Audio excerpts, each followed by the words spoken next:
Hi guys, welcome to our channel. ఈరోజు topic వచ్చేసరికి మీరు ఆల్రెడీ తమ్నేల్లో చూసే ఉంటారు. అయితే మనం చాలా రోజులు గ్యాప్ తర్వాత వీడియో అయితే చేయడం జరిగింది. 2-3 months అవుతుంది. ఈ 2-3 months తర్వాత మళ్ళీ కొత్తగా ఒక వీడియో అయితే చేయడం జరిగింది.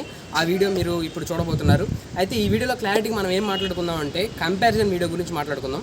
ఆ కంపారిజన్ వీడియో ఏంటంటే మొబైల్స్ యొక్క కంపారిజన్. ఇప్పుడు 3 మొబైల్స్ మధ్య కంపారిజన్ అనేది ఈరోజు మనం మాట్లాడుకుందాం. టాపిక్ వచ్చేసరికి ఆ 3 మొబైల్స్ వచ్చేసరికి మీరు చూసే ఉంటారు. ఒకటి వచ్చేసరికి iPhone 14 Pro, next Samsung S23 Plus, ఇంకోటి వచ్చేసరికి MI 13. ఈ మూడింటి గురించి మనం ఈరోజు డిస్కస్ చేసుకుందాం. టాపిక్స్ వచ్చేసరికి ఇక ఈ మూడింటిలో iPhone 14 Pro వచ్చేసరికి 1,29,000 ఉంది. ఇక నెక్స్ట్ Samsung S23 Plus వచ్చేసరికి 1,25,000 ఉంది. ఇక MI 13 వచ్చేసరికి 78,000 ఉంది, 79,000 ఉంది. సుమారు ఇంచుమించు ఇలా ప్రైస్ అయితే ఉన్నాయి. వీటిల్లో మనం బెస్ట్ మొబైల్ ఏంటి అంటే ఇంచుమించు అంతే ప్రైస్లు. ఇప్పుడు 1,29,000 కొంటాం కంటే 79,000 మొబైల్ కొంటామా, లేదంటే ఈ మూడింటిలో ఏదో కంపారిజన్ మనం చూసుకుందాం.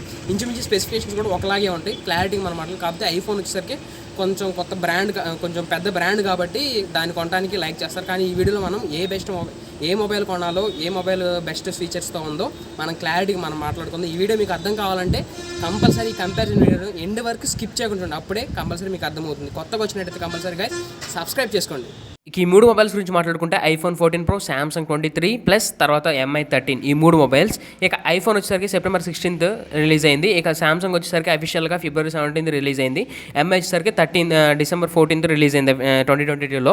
ఇక ప్రైస్ గురించి మాట్లాడుకుంటే ఐఫోన్ వచ్చేసరికి 1,30,000 ఉంది సుమారు. ఇక Samsung వచ్చేసరికి 1,24,000 ఉంది. ఇక MI వచ్చేసరికి 79,000 ఉంది, 78,000 ఉంది సుమారు. ఇది వీటి యొక్క ప్రైస్. ఇక దీని యొక్క మనం పర్ఫార్మెన్స్ గురించి మాట్లాడుకుందాం.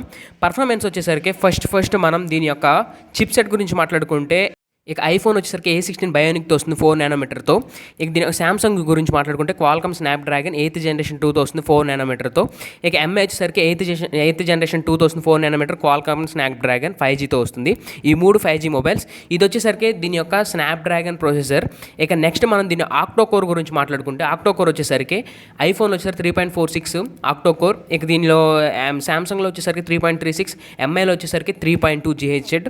ఇది వచ్చేసరికి దీని యొక్క CPU octa-core processor. Next GPU చూసుకుంటే యాపిల్ వచ్చేసరికి 5 core ఉంది, సామ్సంగ్ వచ్చేసరికి Adreno 740 ఉంది, MI వచ్చేసరికి Adreno 740 ఉంది. 3 ఈక్వల్గానే ఉన్నాయి. దీంట్లో వచ్చేసరికి దీని యొక్క CPU చూసుకుంటే ఇక నెక్స్ట్ మనం దీని యొక్క ఆపరేటింగ్ సిస్టమ్ గురించి మాట్లాడుకుంటే ఐఫోన్ వచ్చేసరికి 16 వర్షన్, ఇక సామ్సంగ్ వచ్చేసరికి Android 13 వర్షన్, MI వచ్చేసరికి Android 13 వర్షన్తో నడుస్తుంది. ఇక 3 సేమ్గానే ఉన్నాయి వర్షన్స్తో. ఆపరేటింగ్ సిస్టమ్ చూసుకున్నా కానీ నెక్స్ట్ మనం వీటి యొక్క స్టోరేజ్ గురించి మాట్లాడుకుందాం. స్టోరేజ్ గురించి మాట్లాడుకుంటే ఫస్ట్ మన ఐఫోన్లో చూసుకుంటే 6GB నుంచి 128GB అవైలబుల్ ఉంది. 6GB 256, 6GB 512GB, ఇక 6/1TB అవైలబుల్లో ఉంది. ఇక సామ్సంగ్లో వచ్చేసరికి 8/256, 8/512GB. ఇక నెక్స్ట్ మనం ఎంఐల గురించి మాట్లాడుకుంటే 8GB ఉంది, 12GB ఉంది. అంటే వీటిల్లో కొంచెం పై చేయి MI 13దే ఉంది, 79,000 అయినా కానీ. ఇది వచ్చేసరికి దీని యొక్క ర్యామ్ అండ్ స్టోరేజ్. ఇక నెక్స్ట్ మనం మెమరీ కార్డ్ గురించి చూసుకుంటే ఐఫోన్లో, సామ్సంగ్లో, రెడ్మీలో మూడిట్లో మెమరీ కార్డ్ అనేది స్లాట్ అనేది అవైలబుల్ లేదు, దీని యొక్క మెమరీ కార్డ్ టైపు. ఇక నెక్స్ట్ మనం ఈ మొబైల్స్ యొక్క డిజైన్ గురించి మాట్లాడుకుందాం. ఇక డిజైన్స్ గురించి మాట్లాడుకుంటే ఇక iPhone 14 Pro వచ్చేసరికి 71.5 అక్కడ మీకు కనిపిస్తుంది చూడండి డైమెన్షన్స్. ఇది వచ్చేసరికి దాని డిజైన్. దాని యొక్క థిక్నెస్ గురించి మాట్లాడుకుంటే అక్కడ మీకు కనిపిస్తూ ఉంటుంది, మీకు స్క్రీన్ మీద మీరు అబ్జర్వ్ చేయండి. నెక్స్ట్ మనం దీని యొక్క వెయిట్ గురించి మాట్లాడుకుంటే ఐఫోన్ వచ్చేసరికి 206 grams, ఇక గ్యాలక్సీ వచ్చేసరికి Samsung 196 grams, ఇక నెక్స్ట్ MI వచ్చేసరికి 185 grams. ఇక ఓవరాల్గా MIకే ఓటు పడింది ఇక్కడ. నెక్స్ట్ మనం IP రేటింగ్ గురించి మాట్లాడు. వాటర్ టెస్టింగ్లో వచ్చేసరికి IP68తో వస్తుంది 3, సామ్సంగ్ కూడా, నెక్స్ట్ గ్యాలక్సీ కూడా, MI 13 కూడా వాటర్ రెసిస్టెంట్ బాగానే ఉంది. నెక్స్ట్ మనం దీని యొక్క డిస్ప్లే గురించి మాట్లాడుకుంటాం. వీటి యొక్క డిస్ప్లే యొక్క LCD గురించి మనం ఫస్ట్ మాట్లాడుకుంటే LCD వచ్చేసరికి iPhone 14 Pro, ఇక నెక్స్ట్ సామ్సంగ్ MI 13లో వచ్చేసరికి ఐఫోన్లో వచ్చేసరికి super retina XDR OLED, next Samsung వచ్చేసరికి AMOLED 2X display, next MI 13లో వచ్చేసరికి AMOLED డిస్ప్లేతో ఉంటుంది డిస్ప్లే. ఇది ఒక LCD. నెక్స్ట్ మనం సైజ్ గురించి మాట్లాడుకుంటే ఐఫోన్ వచ్చేసరికి 6.1 inches, సామ్సంగ్ వచ్చేసరికి 6.6 inches, ఇక MI 13 వచ్చేసరికి 6.36 inches అయితే ఉంది ఈ యొక్క సైజ్ డిస్ప్లే. ఇక నెక్స్ట్ మనం దీని యొక్క రీసొల్యూషన్ గురించి మాట్లాడుకుంటే మీకు డిస్ప్లే మీద కనిపిస్తూ ఉండొచ్చు చూడండి. వాటిల్లో ఏది పై చేయిగా ఉందో iPhone 14 Proనే పై చేయిగా ఉంది. ఇక నెక్స్ట్ మనం దీని యొక్క పిక్సెల్ డెన్సిటీ గురించి మాట్లాడుకుంటే మీకు డిస్ప్లే మీద కనిపిస్తూ ఉండొచ్చు చూడండి. 460 ppi iPhone available. Next accept ratio వచ్చేసరికి మీకు కనిపిస్తూ ఉంటుంది, MIఏ ముందంజలో ఉంది. నెక్స్ట్ మనం బాడీ రేషియో గురించి మాట్లాడుకుంటే ఇక MIనే మీకు ఫస్ట్లోనే అవైలబుల్లో ఉంది. ఇక నెక్స్ట్ రీఫ్రెష్ రేట్ గురించి మాట్లాడుకుంటే మీకు అక్కడ కనిపిస్తూ ఉంటుంది చూడండి. ఐఫోన్ వచ్చేసరికి 120Hz రిఫ్రెష్ రేట్, గ్యాలక్సీ వచ్చేసరికి 120Hz రిఫ్రెష్ రేట్, సామ్సంగ్లో ఎంఐ వచ్చేసరికి కూడా 120Hz రిఫ్రెష్ రేట్. ఈ మూడు కూడా డిస్ప్లే రిఫ్రెష్ రేట్ కూడా సేమ్గానే ఉన్నాయి, పెద్ద డిఫరెన్స్ ఏం లేదు. ఇక నెక్స్ట్ మనం దీని యొక్క ప్రొటెక్షన్ గురించి మాట్లాడుకుంటే మీకు పైన స్క్రీన్ మీద కనిపిస్తూ ఉండొచ్చు చూడండి, రెండు కూడా పర్లేదు. ఇక iPhone 14 Pro Samsung Galaxy Gorilla glass, ceramic shield glass ఉంది. ఇక నెక్స్ట్ మనం దీని యొక్క బ్రైట్నెస్ నిట్స్ గురించి మాట్లాడుకుంటే ఐఫోన్లో వచ్చేసరికి 2000 నిట్స్ వరకు అవైలబుల్లో ఉంది. ఇక గ్యాలక్సీలో వచ్చేసరికి 1750 నిట్స్ వరకు అవైలబుల్లో ఉంది. ఇక ఎంఐ 13 వచ్చేసరికి 1900 నిట్స్ అవైలబుల్లో ఉంది. ఇది వచ్చేసరికి దీని యొక్క బ్రైట్నెస్ నిట్స్. నెక్స్ట్ మనం దీని యొక్క రియర్ కెమెరా గురించి మాట్లాడుకుంటే first of all rear camera గురించి మాట్లాడుకుంటే ఐఫోన్లో వచ్చేసరికి మీకు డిస్ప్లే మీద కనిపిస్తూ ఉండదు చూడండి ఒకసారి. ఐఫోన్లో వచ్చేసరికి బ్యాక్ కెమెరా వచ్చేసరికి 48 MP ప్రైమరీ, ఇక సెకండరీ వచ్చేసరికి 12 MP, టెరిటరీ వచ్చేసరికి 12 MP. ఇక మ్యాక్సిమం వీడియో రికార్డింగ్ వచ్చేసరికి 4Kతో అవైలబుల్లో ఉంటుంది, at the rate of 60 FPS అవైలబుల్లో ఉంటుంది. ఇది వచ్చేసరికి దీని యొక్క ఐఫోన్ యొక్క బ్యాక్ కెమెరా. దీని క్వాలిటీ కూడా మీకు అర్థమై ఉంటుంది ఐఫోన్లో ఎలా ఉంటుందో. నెక్స్ట్ మనం ఐఫోన్ ఫ్రంట్ కెమెరా గురించి మాట్లాడుకుందాం. ఫ్రంట్ కెమెరా వచ్చేసరికి 12 MPతో ఉంటుంది. ఇక వీడియో రికార్డింగ్ వచ్చేసరికి ఇది కూడా మ్యాక్సిమం మీకు వీడియో రిజల్యూషన్ వచ్చేసరికి 4K 60 FPSతో ఉంటుంది, అట్ ది రేట్ ఆఫ్. ఇక నెక్స్ట్ మనం దీని యొక్క ఇది వచ్చేసరికి ఐఫోన్ గురించి. నెక్స్ట్ మనం సామ్సంగ్ గురించి మాట్లాడుకుంటే బ్యాక్ కెమెరా వచ్చేసరికి 50 MP ప్రైమరీ, సెకండరీ వచ్చేసరికి 10 MP, టెరిటరీ వచ్చేసరికి 12 MP. ఇక మ్యాక్సిమం దీని యొక్క వీడియో రికార్డింగ్ గురించి మాట్లాడుకుంటే చాలా అంటే చాలా అద్భుతంగా ఉంది ఐఫోన్ మీద. కాబట్టి క్వాలిటీ గురించి మనకైతే తెలియదు. ఐఫోన్ వచ్చి దీని యొక్క సామ్సంగ్ వచ్చి 8Kతో అవైలబుల్ ఉంటుంది, అట్ ది రేట్ ఆఫ్ 30 FPSతో అవైలబుల్ ఉంటుంది. ఇంకోటి 4Kతో ఉంటుంది, 60 FPSతో కూడా అవైలబుల్ ఉంటుంది. నెక్స్ట్ దీని యొక్క ఫ్రంట్ కెమెరా గురించి మాట్లాడుకుంటే 12 MPతో అవైలబుల్లో ఉంటుంది. ఇక నెక్స్ట్ మనం దీని యొక్క వీడియో రికార్డింగ్ గురించి మాట్లాడుకుంటే బ్యాక్ కెమెరా వచ్చేసి ఫ్రంట్ కెమెరా వచ్చేసరికి 4Kతో 60 అట్ ది రేట్ ఆఫ్ 60 FPSతో ఉంటుంది. నెక్స్ట్ మనం ఇక రెడ్మీలో గురించి మాట్లాడుకుంటే బ్యాక్ కెమెరా వచ్చేసరికి ప్రైమరీ వచ్చేసరికి 50 MP, సెకండరీ వచ్చేసరికి 10 MP, టెరిటరీ వచ్చేసరికి 12 MP. ఇక వీడియో రికార్డింగ్ వచ్చేసరికి ఇది 78,000 ఉన్నాగా దాని ప్రైజ్. కానీ దీని యొక్క వీడియో రికార్డింగ్ వచ్చేసరికి 8Kతో అవైలబుల్లో ఉంటుంది, 4K 60 FPSతో అవైలబుల్లో ఉంటుంది. ఇది ఓకే బ్యాక్ కెమెరా గురించి మాట్లాడుకున్నాం, తక్కువ ప్రైస్లో ఉన్న. నెక్స్ట్ మనం దీని యొక్క ఫ్రంట్ కెమెరా గురించి మాట్లాడుకుందాం.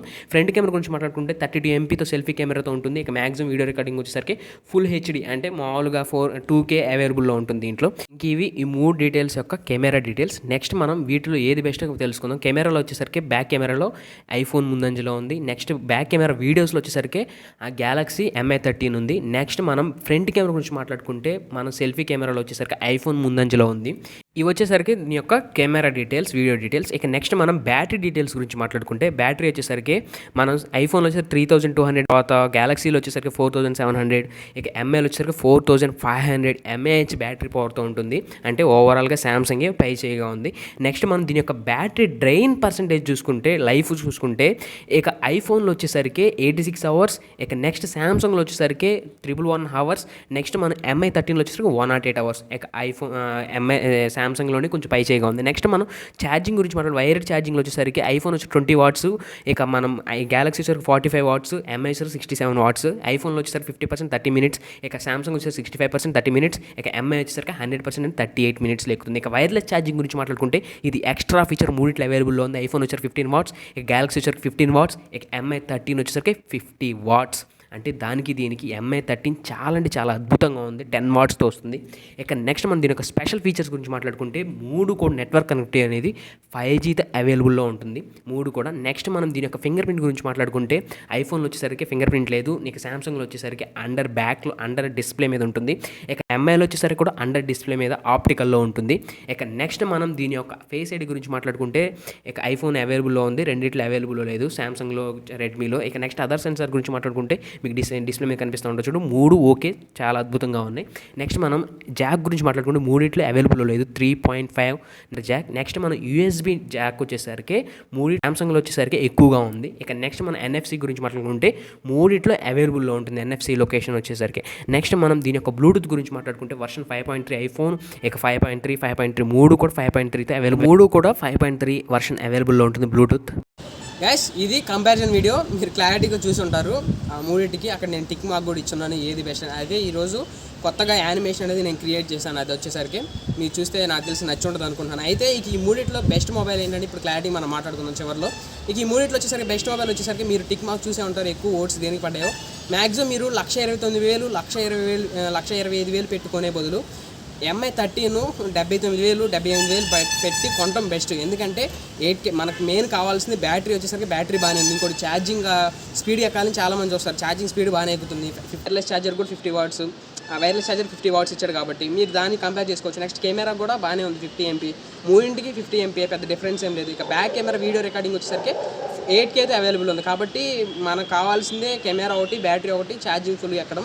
ఈ మూడిట్లో అది ఫస్ట్లోనే ఉంది. కాబట్టి ఇంకోటి ఎక్స్ట్రా స్పెసిఫికేషన్స్, వాటికి ఉన్న స్పెసిఫికేషన్స్ వీటికి ఉన్న స్పెసిఫికేషన్స్ ఒకటే కాబట్టి మ్యాక్సిమం దగ్గర ఇంకోటి 5G, ఇది కూడా 5G కాబట్టి మీరు కంపల్సరీ ఎవరైనా మొబైల్ పర్చేజ్ చేయాలంటే కంపల్సరీ 79,000 అయినా MI13 అనేది ఈ మొబైల్ని పర్చేజ్ చేయొచ్చు. ఇది guys ఈరోజు వీడియో వచ్చేసరికి. ఈ వీడియో మీకు నచ్చితే లైక్ చేయండి. ఇలాంటి మరిన్ని వీడియోస్ కోసం మా ఛానల్ని సబ్స్క్రైబ్ చేసుకోండి.